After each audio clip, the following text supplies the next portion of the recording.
अहिंसा के अवतार शासनपति प्रभु महावीर स्वामी की पावन पवित्र चरण कमलों में कोटि कोटि वंदन नमन। सदगुरुदेव युग प्रधान आचार्य भगवान पूज्य श्री शिव मुनि जी महाराज साहब की पावन पवित्र चरण कमलों में कोटि कोटि वंदन नमन।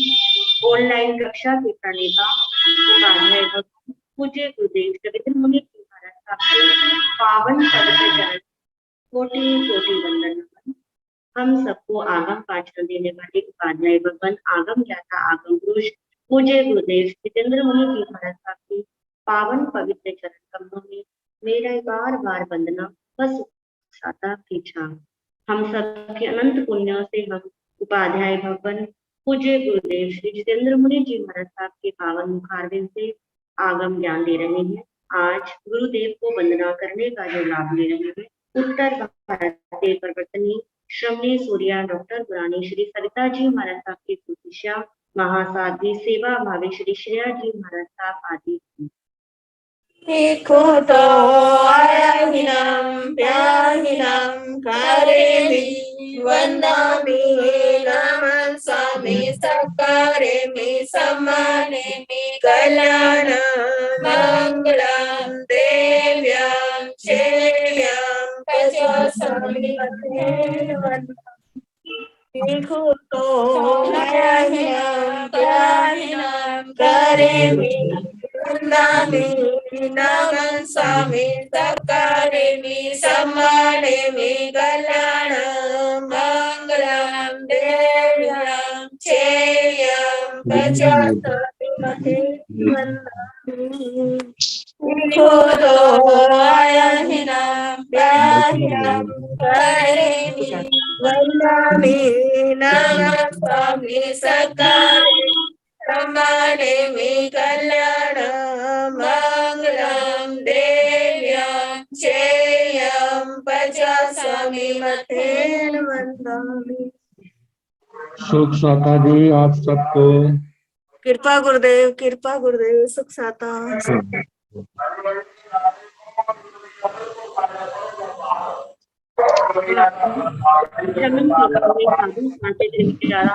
तो तपस्या की जा रही है अपने साधु साथी जी महाराज के नाम इस प्रकार है। आज की तपस्या महासाध्वी श्री जगदीशमती जी महाराज साहब की शिष्या उप परिवर्तनी महासाध्वी श्री रमेश कुमारी जी महाराज साहब उपवास, प्रवचन भास्कर महासाध्वी श्री संतोष कुमारी जी महाराज साहब उपवास, तरुण तपस्वी महासाध्वी श्री क्षमा जी महाराज साहब उपवास, महासाध्वी श्री करुणा जी महाराज साहब उपवास, दिव्य साधिका शासन प्रभाविका महासाध्वी श्री रश्मि जी महाराज साहब की सुशिष्या महासाध्वी डॉक्टर शिव प्रज्ञा जी महाराज साहब। आज इन सब साध्य की तपस्या है। सबके तपकी मैं साता पूछती हूँ और बार बार अनुमोदना करती हूँ। अब मैं पूज्य गुरुदेव के चरणों में वंदन निवेदन करते हुए कहती हूँ, गुरुदेव आप हमें आगम ज्ञान देने की कृपा करें। मधीन वंदन। नमो अरिहंताण नमो सिद्धाण नमो आयर्याण नमो उदयाण नमो लोये साहुण पंच नमोकारो सब पावण मंगलानंद सुंदर से परम हवाई मंगलम। जिन शासन जिन वाणी सदा जयवंत हो, श्रवण संग सदा अविचल मंगल हो। मुक्ति को प्राप्त श्रमण भगवान महावीर स्वामी उनकी परम पावन कल्याणी भागवती वाणी वाचक प्रमुख श्री इंद्र भूति गौतम आदि गंधर्व भगवान जुग प्रधानाचार्य परम पूज्य श्री सुधर्मा स्वामी जी महाराज, उनकी परम पावन पाठ परंपरा वर्तमान आचार्य ज्ञान योगी परम पूज्य श्री शिव मुनि जी महाराज एवं गुरुजन सबके पावन चरण सरोजों में मेरा अनंत अनंत वार वंदना नमस्कार।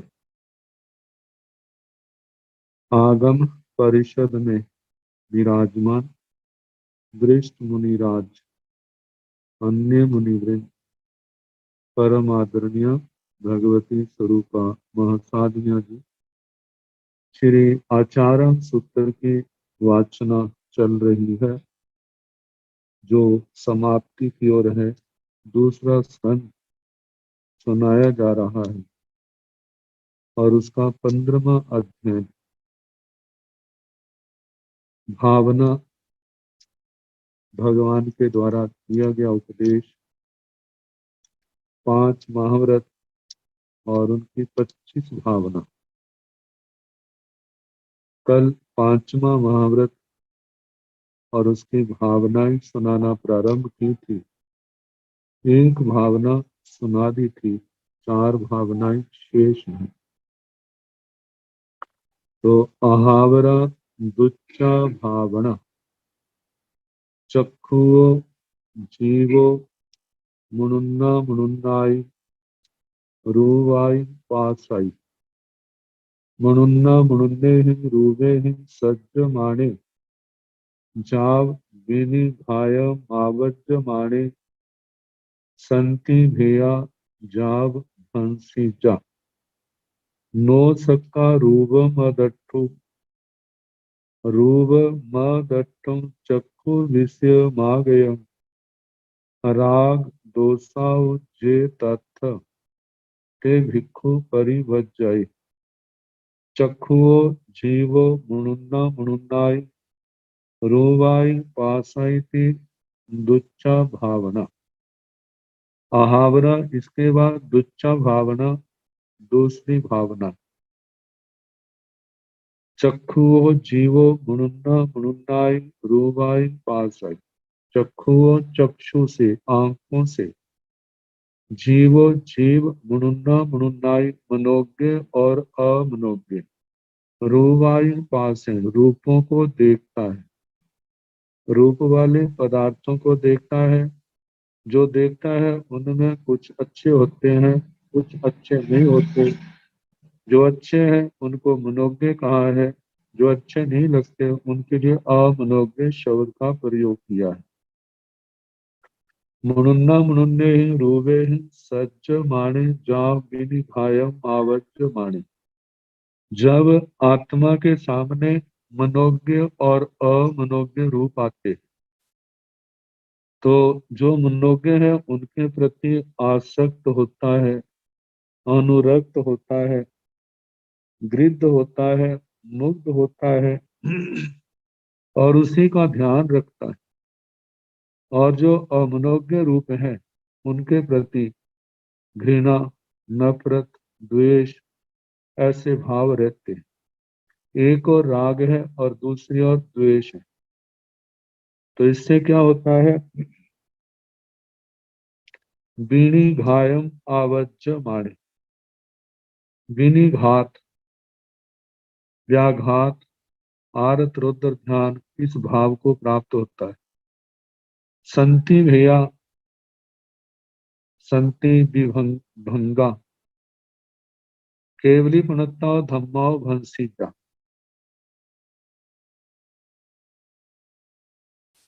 कहा कि जो अपरिग्रह, ये महाव्रत भी तो शांति समाधि का कारण है। अपरिग्रह भी चारित्र का एक महत्वपूर्ण अंग है। जब ये व्रत प्रभावित होता है तो आत्मा की शांति नष्ट होती है। शांति के साथ परिग्रह, अपरिग्रह व्रत में भी तो आ जाती है। और उसके साथ साथ व्यक्ति यदि अपने आप को नहीं संभालता है तो वह व्यक्ति इस चारित्र धर्म से, अपरिग्रह से पतित भी हो जाता है। और केवली गुणत्ता धम्मा भंसीजा, वह केवली प्रज्ञप्त धर्म से भ्रष्ट हो जाता है। तो इसलिए आगे कहा है, नो सक्का रूपम अदठुम चक्षु विषयम आज्ञम। कहा ये भी बात निश्चित है कि जब कोई वस्तु सामने आती है और हमारी आंखें खुली हैं, आंखें उसको ना देखें ये तो संभव नहीं है। जब कोई भी वस्तु शिष्य के सामने आएगी तो शिष्य में उसका प्रतिबिंब तो पड़ेगा ही। प्रतिबिंब ना पड़े ये तो तभी हो सकता है यदि उसको कवर कर दिया जाए। यदि कवर नहीं करते हैं तो प्रतिबिंब शिष्य पर अवश्य आएगा। इसी प्रकार हमारी आंखें खुली हैं तो सामने वाली वस्तु जो है वो हमारी दृष्टि का विषय बनेगी। तो कहा कि हम कब तक आंखें बंद कर सकते हैं। पहली तो बात बताई थी, जो इंद्रियों के विषय अत्यंत उग्र हैं, तड़क तड़क भड़क वाले हैं, जहां पर ऐसा है तो साधु साध्वी को, मुमुक्षु आत्मा को ऐसे स्थानों पर जाने से परहेज रखना ना जाया जाए। लेकिन अचानक ऐसे इंद्रियों के विषय सामने आ जाए तो क्या करना चाहिए? तो उसके लिए आत्मा को तैयार रहना चाहिए, उस स्थान को छोड़ दे, प्रसंग को बदल दे और उसके साथ साथ अपनी इंद्रियों का निग्रह करे। ये इनमें से कोई भी संभव नहीं है तो उस समय विषयों का, परिणाम का, जो इंद्रियों के विषय है उनके परिणाम का चिंतन करे कि संसार के अंदर कितने भी अच्छे से अच्छे विषय क्यों ना हो, ये नश्वर हैं, एक दिन इनका विनाश अवश्य भावी है। आज हम ललचाई नजरों से देखते हैं, लेकिन जब उसमें विकृति आ जाती है, उसमें दुर्गंध पड़ जाती है, व्यक्ति है तो उसमें कितने नाना प्रकार के रोग पैदा हो जाते हैं और वो सुंदर रूप बद रूप बन जाता है। तो कहा ये सारे नश्वर हैं। इस नश्वर के चक्कर में फंस करके हमें शाश्वत लक्ष्य को भुलाना नहीं है। इसी में हमारी सफलता है कि इस नश्वर के चक्कर में ना आए, शाश्वत जो परमात्मा का सिद्ध स्थान है हमारा वो लक्ष्य है, और इस चक्कर में फंसेंगे तो उससे हम भ्रष्ट होंगे। तो इनको हमने पार करना है। तो ऐसा विचार करके और उसके साथ साथ में ये जो इंद्रियों के विषय है थोड़ी देर के लिए सुख का कारण है, और उसके बाद में इसके बदले मिलने वाले जो दुख हैं वो अनंत गुना ज्यादा है। तो उन अनंत गुना दुखों से बचना चाहते हैं तो हमें इन इंद्रियों के विषयों के प्रसंग उपस्थित होने पर हमें इंद्रियों का निग्रह करना ही होगा। इंद्रियों को अपने बस में रखना ही होगा, क्योंकि इंद्रियों का जो संयम है वह समाधि का मार्ग है, और इंद्रियों का जो असंयम है वह असमाधि का अनंत दुखों का कारण है। तो इस प्रकार जैसे व्यक्ति दूसरे व्यक्ति को समझाता है, ऐसे आत्मा अपनी आत्मा को समझाए। तो कहा कि जब कोई भी न रूपवान पदार्थ आंखों के सामने आता है, चक्षु विषयम आगम, आंखों के सामने आया है, चक्षु के क्षेत्र विषय अधिकार क्षेत्र में, उस रेंज में आया, उस क्षेत्र में आया है, तो उसको अदट्ठुम, उसको ना देखा जाए ये तो संभव नहीं है। न सक्का रूपम अदट्ठुम, रूप ना देखा जाए ये शक्य संभव नहीं है। लेकिन राग दोषाउ जे तत्व, जो उन विषयों के प्रति पैदा होने वाली राग आसक्ति की भावना है, या उसके प्रति नफरत की भावना, घृणा की भावना है, उसको हम रोक सकते हैं। तो कहा कि ते भिक्खु परिवज्य, उन विषयों के प्रति पैदा होने वाले राग को, द्वेष को, उसको छोड़ देंगे। कहा कि चक्षु जीव मुनुन्ना मुनुन्नाय रूपाई पासाई, आंखों से तो जीव मनोज्ञ और अमनोज्ञ रूपों को देखता है, लेकिन उनके प्रति राग द्वेष की भावना से ऊपर उठे, उसका परित्याग कर दे। तो इस प्रकार ये दुच्छा भावना, ये दूसरी भावना है, रूप के प्रति जो आसक्ति है, राग है, द्वेष है, उसका परित्याग करना।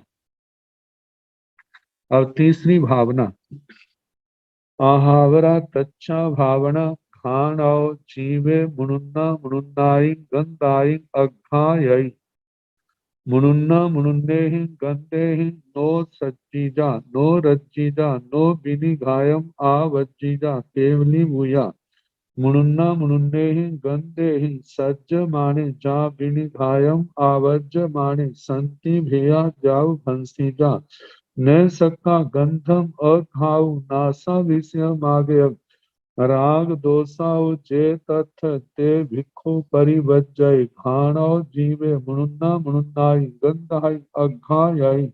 ये तच्चा भावना। आहावरा तच्चा भावना, इसके बाद तीसरी भावना।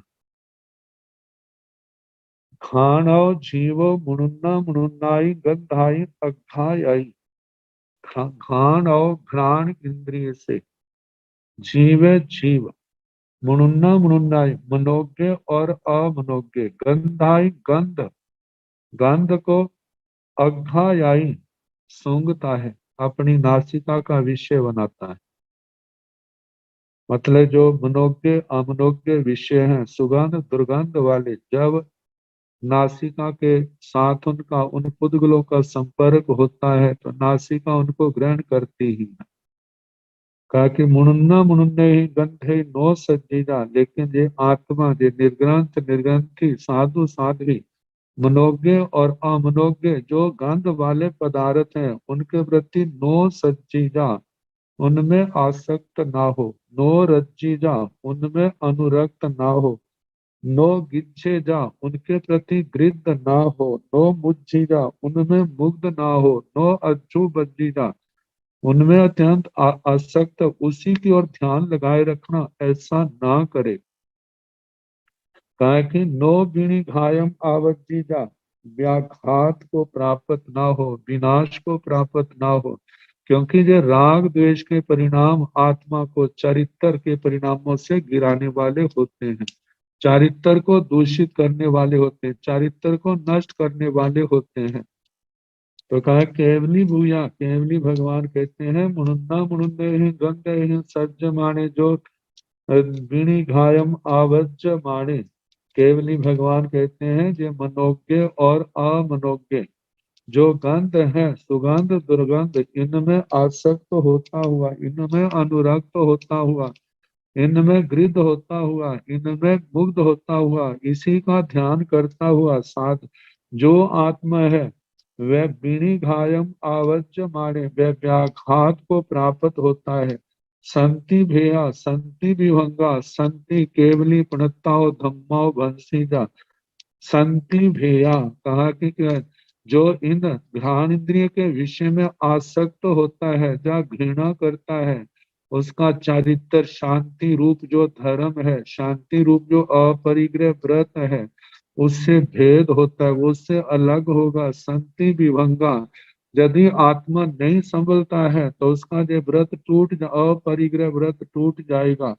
केवली पुनत्ताओ धम्माओ भंसीजा, और आत्मा प्रमाद में अत्यंत चला गया तो ऐसा भी संभव है कि वह केवली प्रज्ञप्त धर्म से ही क्या हो जाए, भ्रष्ट हो जाए।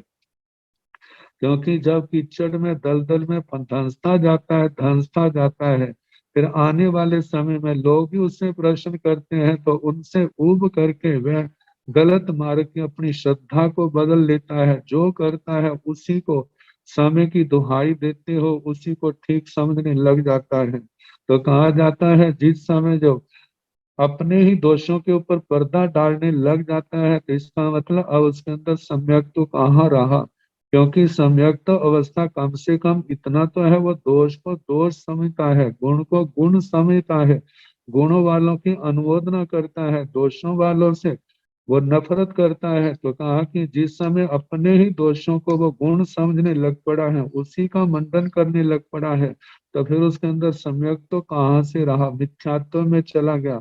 तो इसलिए कहा जाता है कि ऐसा व्यक्ति जो है नहीं संभलता है तो संति केवली पुनत्ताओ धम्मा भंसी, जब वो शांति रूप, शांति का जो हेतु, शांति का मूल कारण जो केवली प्रज्ञप्त धर्म है, उससे वह भ्रष्ट हो जाता है।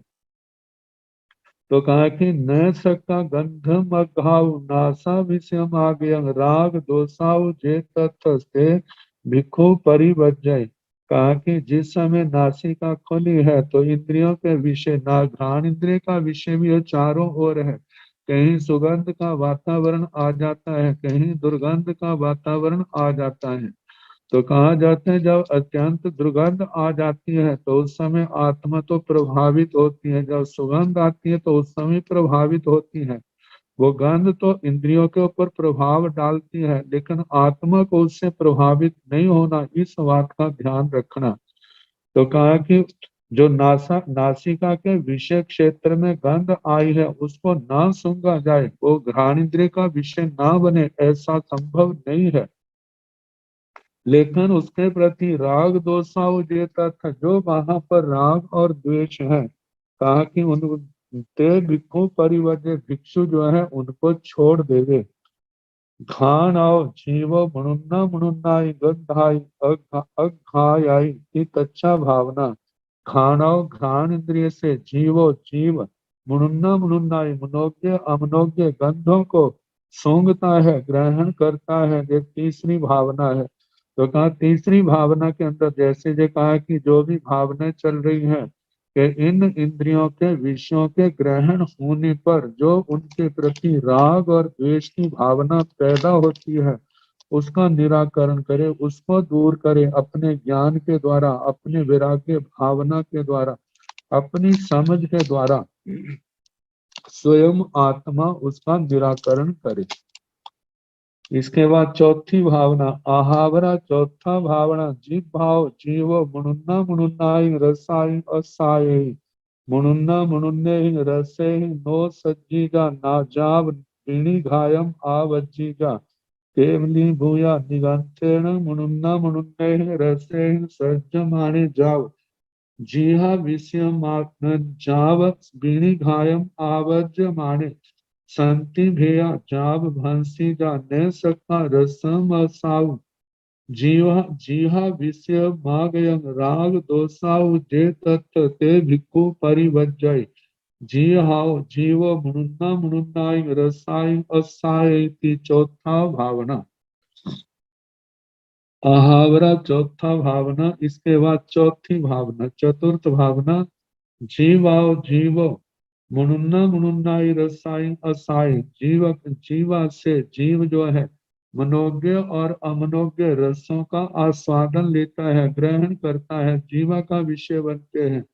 मुनुन्ना मुनुन्ने रसे नो सज्जीजा, भगवान कहते हैं जो अमनोज्ञ हैं, जो अमनोज्ञ रस हैं, मनोज्ञ अमनोज्ञ जो अपने को अच्छे लगते हैं, जो अच्छे नहीं लगते हैं, कहा इन रसों में नो सज्जीजा आसक्त ना हो, नो रज्जीजा उनमें अनुरक्त ना हो, नो गिज्झेजा गृद्ध ना हो, नो मुज्जीजा मुग्ध ना हो, नो अज्जो बज्जीजा उनमें उन्हीं का हर समय ध्यान करने वाला ना हो, नो बीणी घायम आवज्जीजा बीणी घात को विनाश को प्राप्त ना हो। केवली भूया, केवली भगवान कहते हैं निगंतेन मुनुन्ना मुनुन्ने रसे सज्ज माने जा बिनि घायम आवज्ज माने संति भेया जाव भंसी जा। केवली भगवान कहते हैं निगंतेन निर्ग्रंथ मुनुन्ना मुनुन्ने रसे सज्ज माने, मनोज्ञ और अमनोज्ञ रसों के प्रति जो मनोज्ञ है उनके प्रति आसक्त होता है, और जो अमनोज्ञ हैं, अच्छे नहीं लगते हैं, उनके प्रति घृणा का भाव लाता है। तो इसी प्रकार अनुरक्त होता है, गृद्ध होता है, मुग्ध होता है, उसी का ध्यान करता है, व्याघात को विनाश को प्राप्त होता है। तो कहा ऐसा जो जीव है संति भेया जाव हंसी जा, ताकि ऐसा होने से वह शांति रूप जो अपरिग्रह रूपी हमारा धर्म है उससे भेद होता है। संति विभंगा, शांति रूप जो अपरिग्रह व्रत है उससे विभंग वो टूटता है। और शांति केवली पुनता धम्मा भंसी जा, शांति रूप जो अपरिग्रह रूप केवली प्रज्ञप्त धर्म है उससे क्या होता है, भ्रष्ट होता है, पतित होता है। तो कहा कि न सकता रसम आसाऊ जीवा विषयम आज्ञा, कहा कि जो रस जीवा का विषय बन रहे हैं उसको ग्रहण ना किया जाए ऐसा तो संभव नहीं है। लेकिन राग दोषाऊ जे तत्थ ते भिक्खु परिवर्जय, जो जो भोजन आदि के रूप में जो पदार्थ लिया जा रहा है उसके प्रति जो राग द्वेष है उनका परित्याग, जो राग द्वेष है ते भिक्खु परिवजय, भिक्षु भिक्षुणी साधु साध्वी निर्ग्रंथ निर्ग्रंथी उनके प्रति आसक्ति का भाव उसको छोड़े, उसका परित्याग करे। जीवाओ जीवो मुनुन्ना मुनुन्नाई रसाई असाई थी चौथा भावना। ये चौथी भावना है जीवा से जीव मनोज्ञ अमनोज्ञ रसों का आस्वादन लेता है। तो कहा उस स्वाद के प्रति जो आत्मा के अंदर राग और द्वेष का भाव आता है उसका निग्रह करे, उसका अभ्यास करे। आहावरा पंचमा भावना पासाओ जीवो मुनुन्ना मुनुन्नाई पासाई परि संवेदई मुनुन्ना मुनुन्ने पासे नो सज्जीजा जाव नो बिनी घायम आवज्जीजा।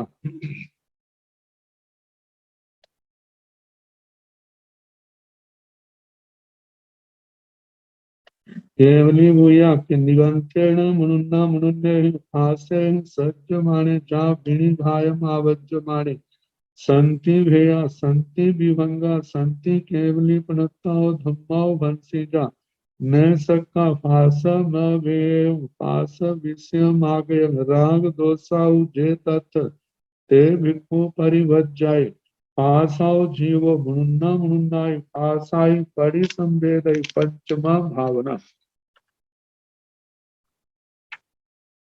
आहावरा पंचमा भावना, इसके बाद पांचवी भावना का पांचवी भावना का वर्णन किया जाता है। पासाओ जीवो मुनुन्ना मुनुन्नाय पासाई परि संवेदय मुनुन्ना मुनुन्नय पासे नो सज्जीजा जाव नो गिनी घायम आवज्जीजा। पासाओ स्पर्श इंद्रिय से जीवो जीव मुनुन्ना मुनुन्नाय मनोज्ञ और अमनोज्ञ आशाई परि संवेदी स्पर्शों का प्रति संवेदन करता है, अनुभव करता है। स्पर्श का अनुभव स्पर्श इंद्रिय से होता है। तो मुनुन्ना मुनुन्ने पास है नो सज्जीजा, भगवान कहते हैं जो स्पर्श मनोज्ञ हैं अमनोज्ञ हैं, एक मन को अच्छे लगने वाले हैं एक मन को अच्छे नहीं लगने वाले हैं, कहा इन स्पर्शों में इन स्पर्शों के प्रति नो सज्जीजा, आसक्त ना हो, अनुरक्त ना हो, वृद्ध ना हो, मुग्ध ना हो, उन्हीं का ध्यान ना करे इन स्पर्श इंद्रिय के, इससे इससे व्याघात को चारित्र का विनाश ना करे। केवली भूया केवली भगवान कहते हैं निगंतेण मुनुन्ना मुनुन्ने पास सज्ज माने जाव बिनी घायम आवज्ज माने संति भेया संति विभंगा संति केवली पुनत्ताओ धम्माओ भंसीजा। जो निर्ग्रंथ निर्ग्रंथियां है वह साधु साधवियां जो मनोज्ञ और अमनोज्ञ स्पर्शों के अंदर जो सज्ज माने आसक्त होते हैं, अनुरक्त होते हैं, मुग्ध होते हैं, गृहीत होते हैं, उन्हीं विषयों का ध्यान करते हैं, वे व्याघात विनाश को प्राप्त होते हैं। कहा कि विनाश को प्राप्त होने का शांति भेया, ये शांति रूप जो अपरिग्रह व्रत है इससे भेद होता है, इससे ध्यान हट जाता है। शांति विभंगा, ये व्रत टूट जाता है। केवली पुनत्ताओ धम्माओ भंसीजा, और आत्मा नहीं संभलता है तो एक दिन ऐसा आता है केवली प्रज्ञा धर्म से भी वो क्या हो जाता है, भ्रष्ट हो जाता है, पतित हो जाता है। न सक्का फासम अव्ययम फास विषयम आज्ञयम राग दोषाउ जे तत्थ ते भिक्खु परिवज्जय।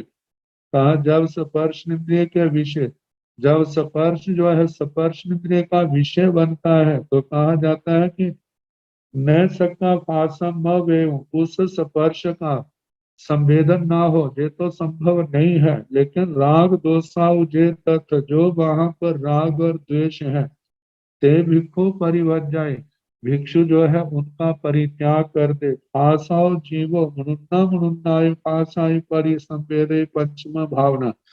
स्पर्श इंद्रिय से जीव जो है मनोज्ञ अमनोज्ञ स्पर्शों का प्रति संवेदन करता है, अनुभव करता है। तो इन स्पर्श जो स्पर्श इंद्रिय का विषय है इसके प्रति पैदा होने वाले जो राग और द्वेष है उनका परित्याग करे, राग द्वेष को छोड़ दे। पंचम भावना, ये पांचवी भावना। एतावताव पंचमे महब्बते सम्मंकायन आसिये अवठिये आनाय आराहिये जावी भवे।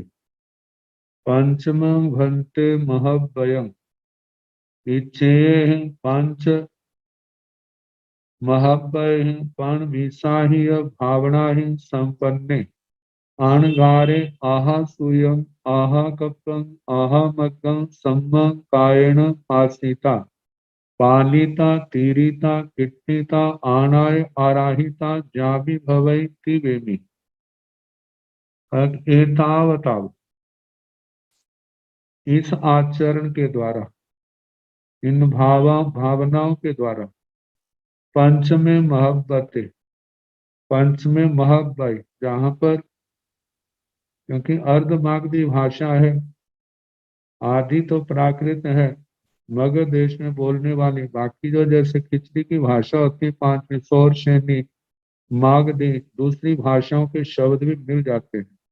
तो मोहब्बत में त का लोप नहीं किया है, त का लोप न होने के कारण से मोहब्बत ऐसा रूप बना। यदि हम त का लोप कर दें तो मोहब्बत जो शब्द दशमी कालिक सूत्र में आया था वैसा रूप बन जाएगा। तो कहा कि ये पांचवा महाव्रत जो है इस प्रकार इन भावनाओं से कायन फांसी सम्यक प्रकार से काया से शरीर से स्पर्शित होता है, इसका पालन किया।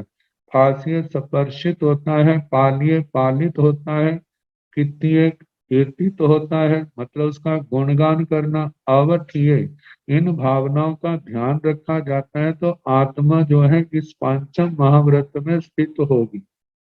आनाय आराहिए जावी हुई, और इस प्रकार आज्ञा से, भगवान के आज्ञा का पालन करने से ये पांचवा महाव्रत आराधित होता है। पंचमं भंते महव्ययम सब्भाव परिगाह बेरमण, जा सब परिगह बेरमण। हे भगवान, इस प्रकार ये पांचवा महाव्रत सर्व प्रकार के परिग्रह का जो त्याग रूप है मैं उसको स्वीकार करता हूँ।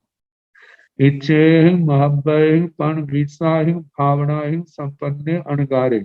इच्छेहि पंचहि महब्बे, इन पांच महाव्रतों के साथ, महाव्रतों के द्वारा, और पण विसाहि भावनाहि, इन 25 भावना, 5 महाव्रतों से और 25 भावनाओं से संपन्ने अणगारे, जो अणगार संपन्न है, जो अणगार, जो निर्ग्रंथ निर्ग्रंथी, साधु साध्वी, भिक्षु भिक्षुणी, इन 5 महाव्रतों का मतलब 25 भावनाओं से संपन्न है, इनका सम्यक प्रकार से पालन करता है।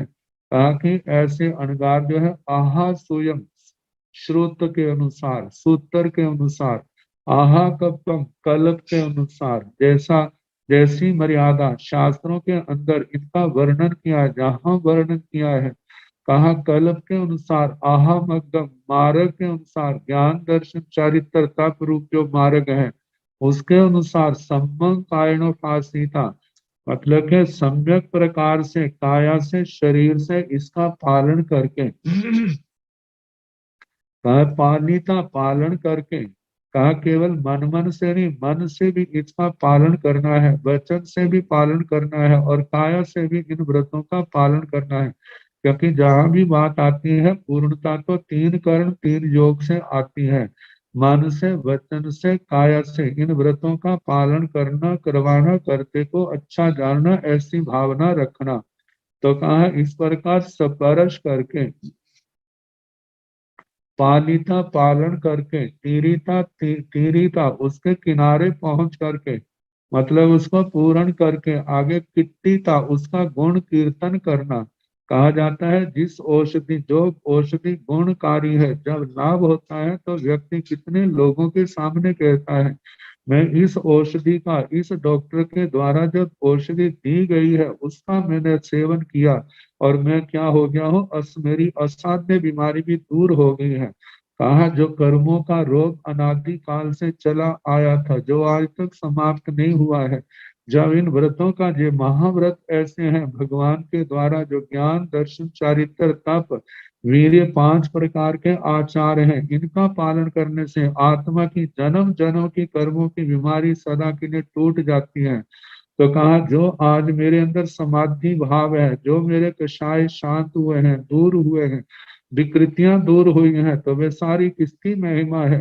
कहा गुरुजनों ने, भगवान ने तो इस धर्म का वर्णन किया, गुरुओं के द्वारा मेरे को इसकी इस मार्ग की प्राप्ति हुई। और मैंने इसका पालन किया है। ये वो धर्म है जिसका पालन करने से मेरा क्या हुआ है, मेरे जो विकार जो है वो नष्ट हुए हैं, मेरे अंदर समाधि भाव पैदा हुआ है, मेरी आत्मा में निर्मलता आई है। तो ये सारे इसी धर्म के कारण से इन महाव्रतों का पालन करने से 25 भावनाओं के साथ जो महाव्रतों का पालन किया है, तो इनके पालन करने से मेरे को ये पावन अवस्था दशा प्राप्त हुई है। तो ऐसे गुण कीर्तन करके आनाय आराहिता आज्ञा से जैसी जैसी भगवान की आज्ञा है उसके अनुसार पालन करके, कहा जहां पर अपनी इच्छा की प्रधानता नहीं है, हमें तो इसको पालन करने की भावना रखनी है, लेकिन चलना हमने भगवान गुरुओं की आज्ञा के अनुसार है। भगवान गुरुओं की आज्ञा के अनुसार इनका हम आराधन करेंगे तो एक दिन हमारे सारे के सारे कर्मों का आत्यंतिक और एकांतिक क्षय होगा। मतलब पूर्ण रूप से कर्मों के बंधन से जो आत्मा मुक्त हो जाएगी और सिद्धत्व अवस्था की अधिकारी बनेगी। तो कहा इस प्रकार आनाय आराहिता जाभी भवई, इस प्रकार आज्ञा से आराधित होता है। साधु साध्वी इस प्रकार आज्ञा से इन 5 महाव्रतों का पालन करने वाले होते हैं। वे भी आचार्य श्री सुधर्मा स्वामी जी महाराज फरमा रहे कि हे आयुष्मान जम्बू, इस 15वें अध्ययन का भावना अध्ययन का जैसा अर्थ मैंने भगवान से सुना, इन महाव्रतों का स्वरूप जो भगवान की जीवन गाथा जहाँ दी है, जैसी जैसी मैंने सुनी भगवान के मुखारविंद से, जब जब लोग पूछते थे भगवान के संबंध में, भगवान आपकी जीवन गाथा कैसी है, तो वो तो वीतराग थे, जैसा घटा है उसी के अनुसार इसलिए सुनाते हैं ताकि इनको सुन करके इनका ज्ञान निर्मल हो, इनकी श्रद्धा निर्मल हो, इनका चरित्र निर्मल हो, इनका तप निर्मल हो, इनकी भावनाएं निर्मल हो, जे भी कर्मों को क्षय करने के अधिकारी बने, इनको भी प्रेरणा मिले, जे भी ऐसे अपने आप को राग द्वेष से मुक्त होने का प्रयास करें जैसा मैंने किया। तो निर्लेप भाव से भगवान जो है वीतराग भाव में रहते हुए उन्होंने जहाँ अपनी गाथा सुनाई, वहां पर अन्य महापुरुषों की मतलब के तीर्थंकर भगवंतों की या जैसा जैसा प्रसंग आता वैसा वो सुनाते थे। तो इसी प्रकार आचार्य श्री सुधर्मा स्वामी जी कह रहे हैं कि हे आयुष्मान जम्बू, इस 15वें अध्ययन का जैसा अर्थ मैंने भगवान से सुना वह मैंने आपको सुनाया। तो इस प्रकार 15वां अध्ययन समाप्त। अब इसके आगे 16वां अध्ययन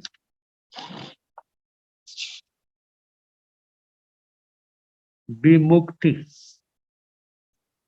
चौथी चूला जिसका नाम विमुक्ति है। जैन धर्म दिवाकर आचार्य सम्राट पूज्य श्री आत्माराम जी महाराज इस अध्ययन के संबंध में कह रहे, विमुक्ति अध्ययन के प्रति शब्द ही कहता है मुक्ति, छुटकारा, निर्लोभता, और उसके साथ भी उपसर्ग लगा तो विशेष करके,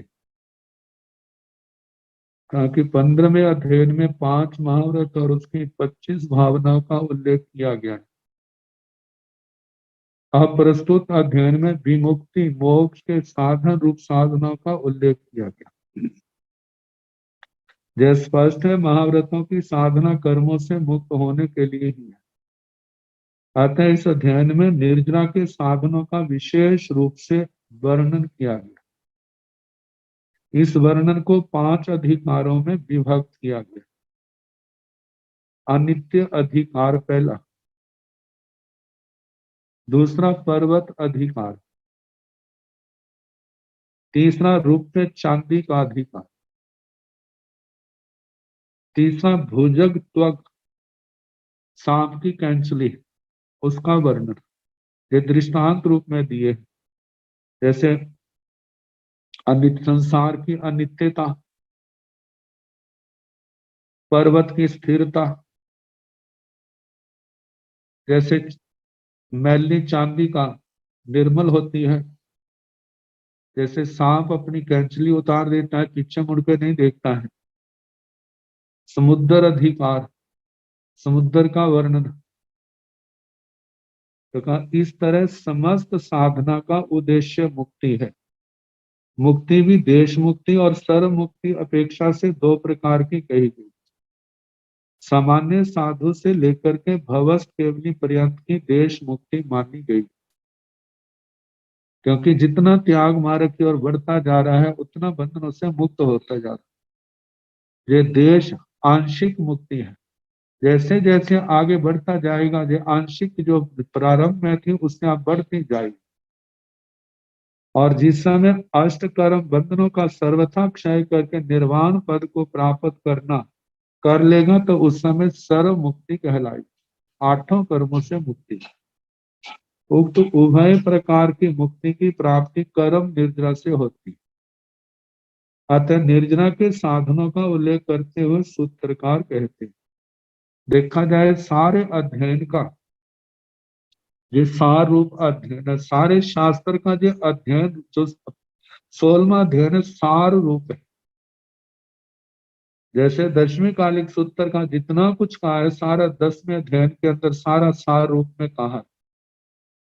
इसी प्रकार इस अध्ययन सारे शास्त्र का देखा जाए तो उस सारे का सारा संक्षेप में 12 गाथाओं के अंदर सारा सार उन्हें कह दिया गया।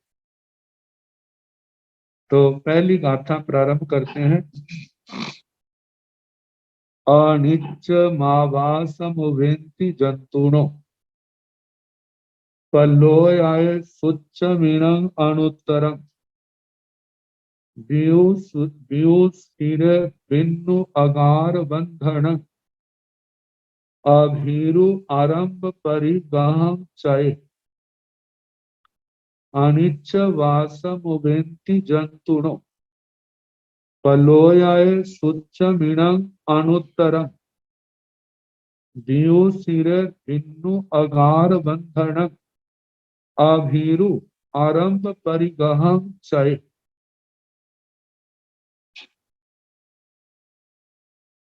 पहले अधिकार में कहा था अनित्य अधिकार, इस पहली गाथा के अंदर बताया जा रहा है। जंतुनो जीव अनित्यम आवासम उवेन्ति, अनित्य आवास को प्राप्त होती।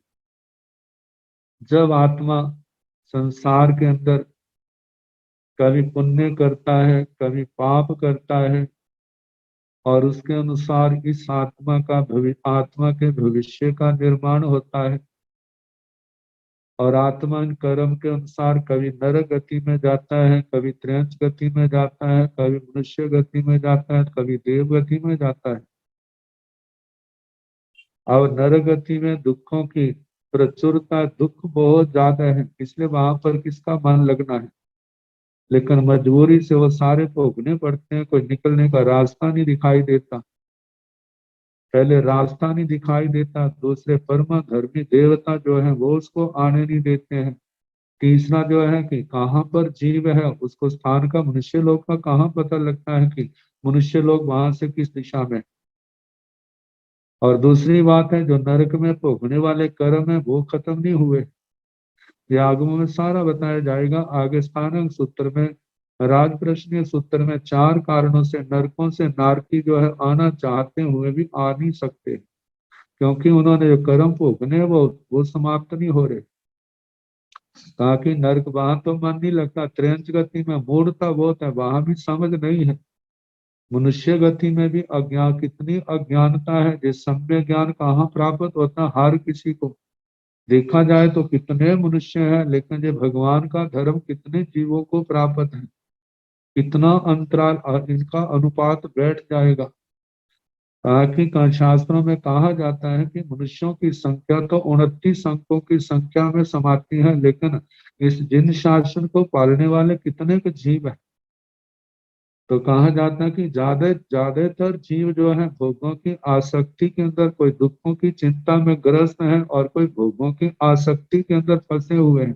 त्याग की भावना तो किसी बिरले जीवों को आती है, और जो आसक्ति के अंदर फंसा हुआ जीव भी हो एकदम निकल नहीं सकता, और आसक्ति के बंधन भी कहाँ छोड़ते हैं। तो कहा जाता है देवलोक में देखा जाए वहां पर सुख बहुत ज्यादा है, इसलिए सुखों से इस आत्मा को फुर्सत कहाँ है, कहाँ अवकाश मिलता है उन लोगों को धर्म करने का। तो कहा कि वहां चाहे वहां की आयु बहुत लंबी है, लेकिन लंबी भी कितनी भी क्यों ना हो, आखिर वो भी आवाज क्या है, अनित्यता से ग्रस्त है। चाहे लाखों वर्षों की आयु है, करोड़ों अरबों वर्षों की आयु है, असंख्यात वर्ष पल्योपम सागरोपमों की आयु है। लेकिन एक दिन जहाँ आयु का प्रारंभ होता है तो एक दिन ऐसा भी आता है कि वो आयु समाप्त हो जाती है। और जिस समय अच्छा स्थान प्राप्त होता है तो व्यक्ति बड़ा प्रसन्न होता है, लेकिन वो प्रसन्नता कितनी देर की है। कहा जाता है पुण्य के कारण से मिलने वाले सुख जो है वो शाश्वत नहीं है। वो एक दिन लंबे समय तक तो स्थिर हो सकते हैं, लेकिन सदा रहने वाले नहीं होते। और इन सुखों के अंदर रहने करके आत्मा का ऐसा ऐसा सुखों को भोगने का अभ्यास हो जाता है, दुखों में उसका मन नहीं लगता। लेकिन ये भी सच्चाई है, जिस समय वो सारा पुण्य खत्म हो जाता है, आत्मा के पाप उदय में आते हैं, तो उन दुखों का सामना करना ही पड़ता है। कहा जाता है यदि इन दुखों से मुक्त होना है तो हमें सुखों की चाहना छोड़नी होगी। यदि नरकों से त्रयंत गति से बचना चाहते हैं तो इस आत्मा को स्वर्गों के सुखों को भी ठुकराना होगा। और भगवान का देखा जाए तो उत्तराधीन सूत्र के अंदर भी यही कहा है कि जब आत्मा के अंदर सम्यक प्रकार से धर्म श्रद्धा आ जाती है तो जितने भी संसार के भौतिक सुख हैं उनसे वो विरक्त हो जाता है, उनसे निर्वेद भाव को प्राप्त हो, उनके प्रति आसक्ति नहीं रहती है। क्योंकि देखा जाए दुख का मूल कारण तो सुखों के प्रति जो आसक्ति है वो ही है। क्योंकि सुखों के प्रति आसक्ति चाहना जागी, उसके लिए जीव ने कितने पाप कर्म किए और पापों के कारण फिर दुर्गतियों में जाना पड़ा। तो कहा जाता है कि इन सब को जानना, जीव जो है अनिचम अवासम ओवेंती, ये कर्म के अधीन के कारण से संसार में इस अनित्य आवास को, अनित्य स्थान को प्राप्त होते हैं।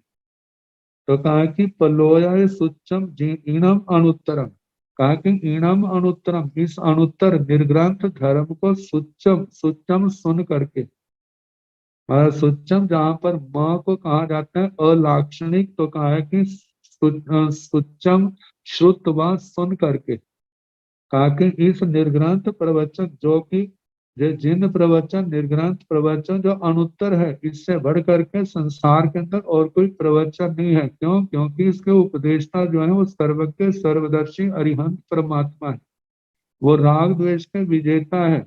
मतलब कि जितना जो भी लोक के अंदर है, जहाँ कहीं पर कुछ भी है, सब उनको साक्षात दिखाई देता है।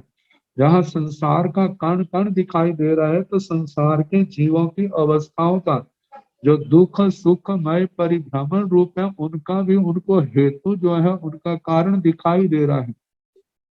और कौन किसकी पर्याय कितने समय तक चलेगी और उसके मूल में क्या क्या कर्म है, जो भगवान से अज्ञात और अदृश्य नहीं है।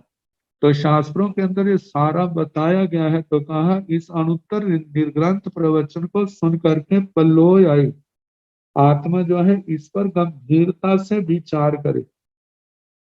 विचार करे, सोचे। कहा जाता है शाश्वत शांति, शाश्वत समाधि की दुनिया के जीव जिनको कुछ होश है, वो तो चाहते हैं हमें शाश्वत मिले, लेकिन मिलेगी कैसे? कहा कि इसके संबंध में इस निर्ग्रंथ प्रवचन को सुन करके विचार करे कि जिस समय निर्ग्रंथ प्रवचन को सुनेगा तो आत्मा को जो बोध होगा संसार का हेतु जन्म मरण का कारण क्या है, आश्रव और बंध है। कहा कि ये 18 पाप हैं। तो कहा कि इस संसार से निकलने का कारण कौन सा है, वो संबर और निद्रा है।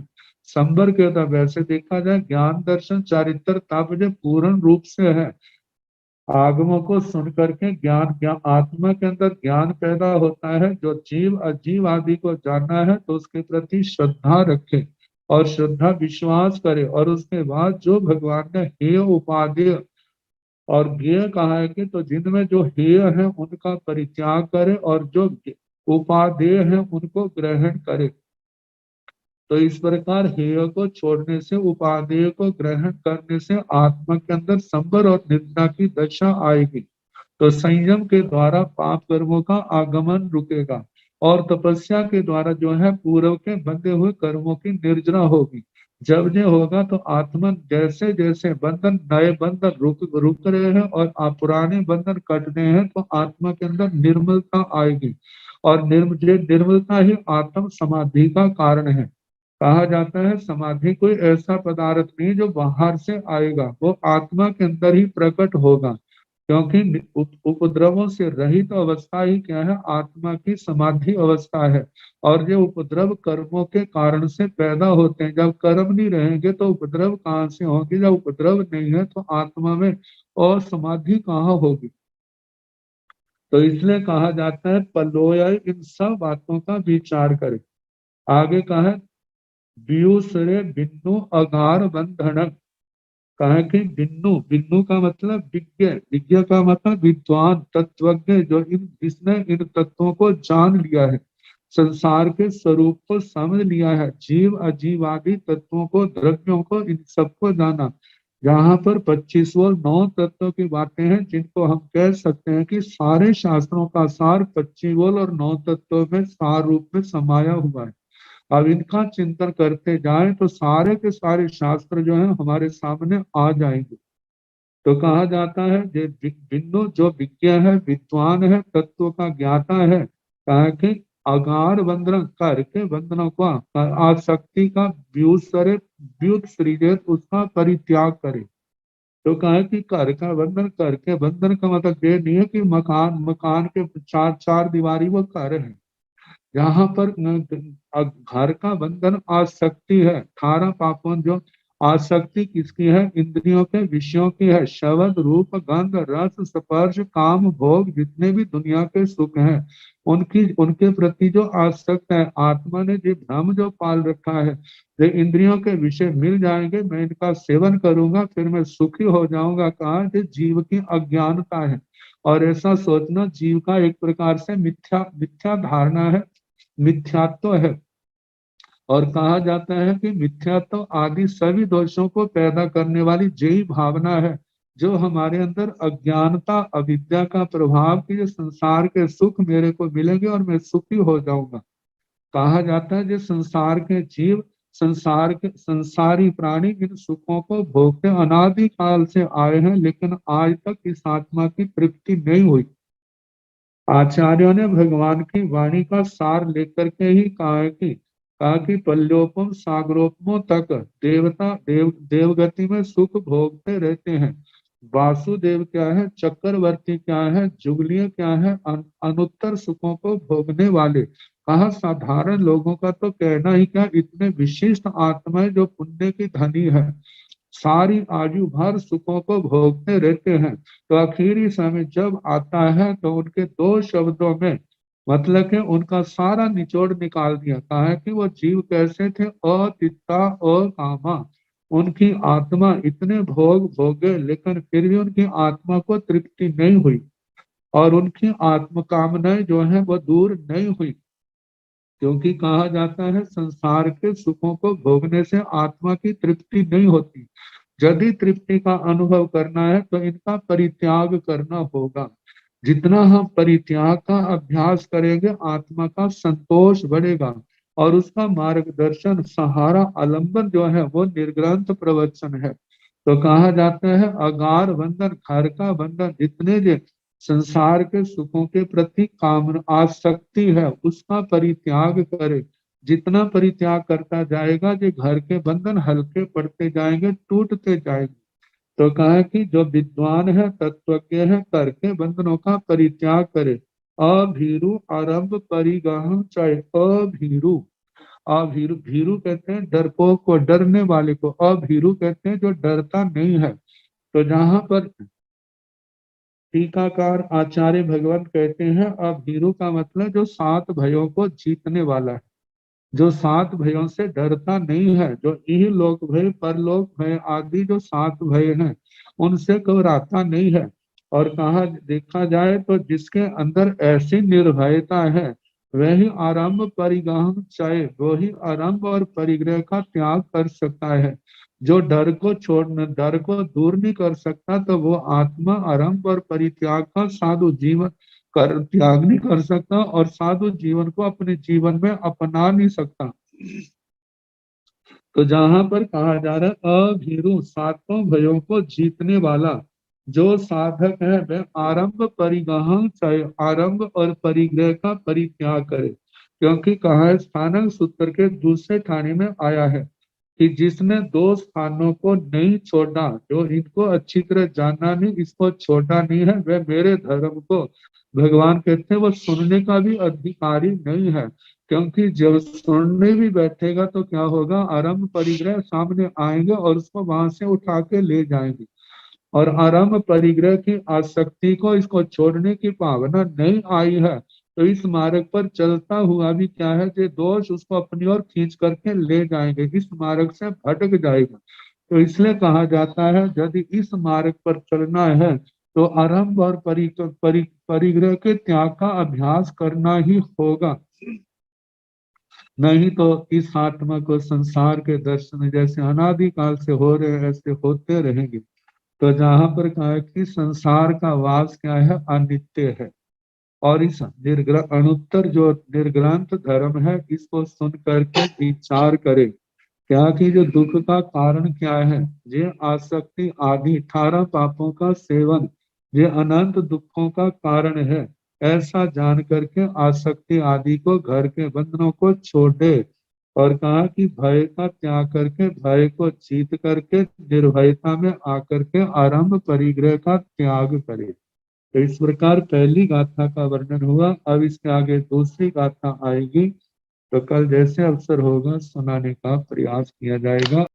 नमो अरिहंताण, नमो सिद्धाण, नमो आयरियाण, नमो ओगझायाण, नमो लोये सव साहुण, एसो पंच नमोकारो सव पावपनाशनो, मंगलानंत संवेदी परमं हवाई मंगलम, श्री चतारि मंगलम हरिहंता मंगलम, सिद्धा मंगलम, साहु मंगलम, केवली मनत्तो धम्मो मंगलम, चतारि लोकतुमारि हंता लोकतुमा, सिद्धा लोकतुमा, साहु लोकतुमा, केवली मनत्तो धम्मो लोकतुमो, चतारि शरणं प्रवज्जामि, अरिहन्ते शरणं प्रवज्जामि, सिद्धे शरणं प्रवज्जामि, साहु शरणं प्रवज्जामि, केवली पुनतं धम्मं शरणं प्रवज्जामि।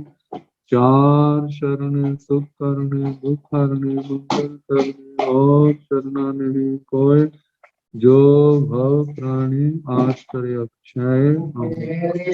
सबको यथा